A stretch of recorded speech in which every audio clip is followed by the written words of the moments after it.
Did you miss me? Listen, I'm back in this thing.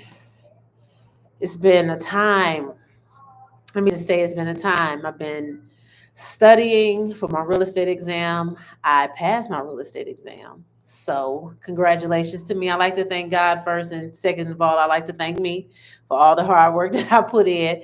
So, that is always a great thing. It's Money Mindset Monday, people. And that's what it's Motivational Monday. Happy, magnificent, marvelous, magical, money making motivational Monday.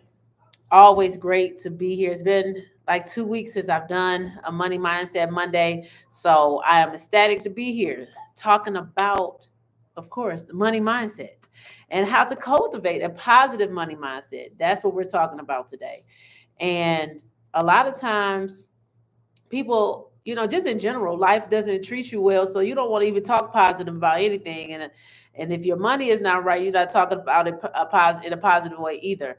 But one of the things that I've learned to do is manifestation, right? Affirmations and all of those things, because you speak what you seek until you see what you spoke. That's been a big proponent of my growth in my mindset, because I used to have negative ways of thinking about money as well. So how did I change my outlook on money? I changed my words, right? I changed the way I looked at money. I had a deep dive into what my money stressors were and what I did not do. Thank you. Thank you. Thank you for the congratulations. I appreciate it. So, my name is Toria Howard. If you don't know me, I am an educator. I'm in my classroom right now, but I'm a realtor, okay, Tennessee and Michigan. Just passed my Michigan licensing test. Okay, just past Thursday. So I'm ecstatic about that. Looking forward to helping a lot of people here in my hometown of Detroit. So what up, Dodo, all my Detroit people? And I'm a financial literacy educator and also a business funding broker. So I teach on all different types of levels. Okay, from the smalls to the bigs. So I love to do what I do. I try to run away from education, but it keeps calling me because this is what I'm supposed to do, apparently. So I'm going to put my timer on because 10 minutes is what I am designated to give. So, talking about money mindset, how do you cultivate? I'm going to give you 3 simple steps on how to transform your money mindset. Okay. So one first and foremost thing you have to do is cultivate a positive money mindset. What are you speaking about your money? Right? Your mindset about money significantly impacts your financial decisions. So shifting from scarcity mindset to an abundant mindset can change how you view and handle money, right? So one of the things that I do is I say some affirmations that I saw on a reel. It was crazy how you speak things and things come about, right? So I saw it on a reel because I've been doing affirmations for the last 2 years now. Just started doing it, and one of the ones was that I found. It was 4 of them. It was, I always have more money than I need because God is my provider. I can't help but attract a lot of money into my life because I'm a lender and not a borrower. I'm a money magnet and money is always attracted to me at all times. Money is my birthright and God is my supplier, right? So I say those twice a day, along with other affirmations that I say in the morning.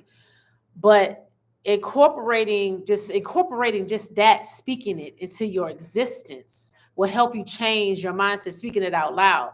I have it on my computer at work. You can have it on your mirror, however you want to do it. But seeing it, speaking it, and being it, and then doing it, all will help you change your mindset. So you start by practicing gratitude daily, right? For what you already have. What is it that you already have that you can be grateful for? That's the thing. Thank you. Uh, I appreciate that. Um, what can you be grateful for? Like, I know a lot of times we always focus on the things we don't have, but what is it that you do have? Because a lot of things that you do have are some things that some people don't, and they wish they did. So if you have a place to stay, if you have a car that's getting you to where you need to go, it might not be a luxury vehicle that you want, but your money mindset is going to get you to that point where you get to that vehicle, right? So, you know, are do you have are you do you have the ability to put food on the table, to have dinner or go out or whatever it is? Be grateful in the small things so that you can attract the big, right? So, um, keeping a spirit of gratitude, you know, writing it down, maybe saying it out loud, at least three things that you're grateful for each day. It helps you to focus on the abundance rather than the lack, because we tend to focus on the things we don't have and what we instead of the things that we do have. And in order for you to have an abundant mindset, you have to focus on what you already have and work with that, right? So moving forward, set a time out each week to learn something new about your personal finances. Do a budget. Figure out what your spending habits are. I know I'm a spender. I still am. Okay. God is still working on me. Okay. So I know that I'm a spender. So I have to understand that sometimes I have to pull myself back. So what can you do in your personal finances to get, to move forward? Read some books on personal finance. My personal favorite, I've listened to it and I'm reading it, is not Rich Dad Poor Dad, but Cash Flow Quadrant. I had to get it out because even though Rich Dad Poor Dad is a great book, Cash Flow Quadrant changes your mindset on how to look at money from a perspective where you are and why you should move in different directions in order to have the financial independence that you want. So it's always a continuous learning situation. Like as adults, sometimes we don't want to continuously learn. I talk to somebody and say, I don't want to learn nothing no more. Like what? It's a continuous learning situation when it comes to your finances. It's always changing, always moving. So you have to understand, do you know that in Zimbabwe, they're having their cryptocurrency, well, I shouldn't say cryptocurrency, their electronic currency is backed by gold. That is big. Our dollar hasn't been backed by gold since the 70s. So the power of our money is shrinking, where these other countries that were third world countries, they're doing some innovative things. And if you're not following the money, you're gonna get left behind. That's why it's a continuous learning journey when it comes to your personal finances. Hi, Randall. I'm getting on that today. um, so the next thing is tip number 2 is set clear financial goals. So have a specific, measurable, attainable, relevant, and time bound financial goals, right? You have to give your money purpose and direction. Because if you don't, then what are you doing? Your money has to be a vehicle. You have to make it and move it as such. If you don't move your money the way that it needs to be moved, then it's not going to work for you. You have to learn how to make your money work for you, right? So, what are some ways that you can obtain specific, measurable, attainable, relevant, and time bound goals? By sitting down and looking at your budget. That's first and foremost. Looking at the things that you is coming in, what's going out, and what you can eliminate. That's one of the greatest things that you can do. So write down your financial goals and break them into smaller, measurable tasks. If you know you have to pay down debt, learn a method that works best for you. If it's a snowball method, where you start small and then get big, then where you start at the smallest of debt and then you roll that up to the biggest debt, because you're not going to miss that money.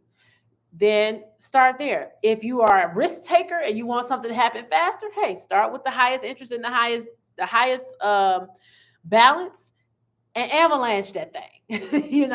So it's an avalanche effect. So you basically put more money, pay the minimum plus a couple more, a few more dollars onto those other cards or whatever those debts are.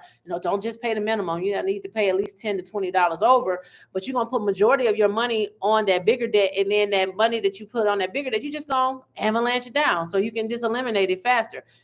It's all up to you, right? So, for example, if you have a goal to save $1,000, right, in 6 months, figure out how much you need to save each week to automate that savings. If you want to save 5,000 in 6 months, 10,000, 20,000, if you want to pay down $100,000 worth of debt, figure out what you can do from where you are and figure out what you need to have a month, a week, or whatever it is to do. One of the things that Robert Kiyosaki always says, we have to stop worrying about I don't have the money, I'm broke, I'm this, I'm that, but focus on how do I get the money. If you focus on the how do I get the money part, then you will be more solution oriented and it won't be as stressful. Okay. So looking at your budget is one way. Look at how you can incorporate, some things as far as passive income, investing, or, if you got to get a, a secondary income, then do that. Best thing, even though it costs money, the best thing to do is to start a business. What is your passions? What is your purpose? Learn how to make your passions work for you, right? So moving forward, you review your goals regularly and adjust them as necessary. It's not, you don't have to stay stuck with it. Celebrate your small wins and keep yourself motivated, because it's going to be a journey. And then share your goals with a trusted friend. Okay. Have somebody join in with you on your financial accountability. Find your accountability partner or group or that can provide you support and motivation. You need to surround yourself around people who are moving in the same direction anyway. So, tip number 3, last one, you develop healthy financial habits. So, you have to be consistent. You have to have positive financial habits lead to long-term success. So, small daily actions compound over time and you result in significant improvements. We have to stop thinking like we have to do everything at once. Tackle one thing at a time. And then if you could take on more once you get started. But the whole point is to get started. Get started, right? So to incorporate that, you track your spending, understand where your money goes, do your budget, use a budgeting app. If you're a paper and pencil person, write it down. If you're a spreadsheet person, a lot of people like spreadsheets, put it in a spreadsheet. Start with simple habits like saving a fixed percentage of your income or setting an automatic bill payment to avoid late fees. You can do all those things. What I did to make myself more disciplined, I saved from my first home that I bought in 2010, was I just took the money directly out of my check and deposited into another account that I did not have easy access to. The bank closed before I got off work because I was coaching basketball at the time, so I couldn't get there. And it made me disciplined because I wasn't missing that money. So find out what makes you disciplined. If you know you can't take the money and transfer it yourself for savings, then have it directly taken out of your check into account that you don't have a card for, that you don't have direct access to, but you can get access to it, but you are sitting that as a nest egg. Put a time limit on it. Put a time limit on there, and then increase it as you go, as you get more comfortable, right? You know, my time is up. So the automatic bill payments are a good thing because then you know exactly when it's coming out and how much it's going to cost. Put that in your budget or save a percentage of your income. I know some people like to live on the 80-20 rule. It's more lenient where you live on 80% of your income, you save 10%, you invest 10%. Some people can be a little bit more strict where they use 70-30 or 60-40. However you feel that is comfortable. Maybe you need to do 90-10 when you first start out, but start somewhere and then start backing yourself up to be a little bit more disciplined. But you have to start. Don't be afraid to start because you figure that you can't do it. You can do it if you look at your finances in a landscape that is comfortable for you to start, and get with somebody that can help you do that, to help you regulate those finances, to help you put them in order if you need credit repair, whatever it is that you need as far as your finances are concerned. So moving forward, you need to incorporate more advanced habits such as investing, um, diversifying your income streams, okay, multiple streams of income, and planning for retirement. Regularly review and adjust your budget to ensure that it aligns with your financial goals. That's what you have to do. So my time is up. Like I said, the 3 tips that I gave, go back and watch it. Cultivate a positive money mindset, um, by speaking affirmation, speaking good things about your finances, showing a spirit of gratitude, set clear financial goals by creating those SMART goals. We have to do it for a job, do it for your finances. Specific, measurable, attainable, relevant, and time bound. Put it together. And then develop healthy financial habits, having a budget, savings, investing, those different types of things. So if you're ready to take your financial journey to the next level, contact me. I would love to give you a personalized consultation, tips, assistance on how to tailor your financial situation because it's unique. Everybody's situation is unique. So let's work together so we can get your financial dreams on the way. Let's go to the top. Let's get it going, right? So I bid you adieu. I will see you tomorrow for Real Estate Tuesday. Everybody have a blessed day. Bye.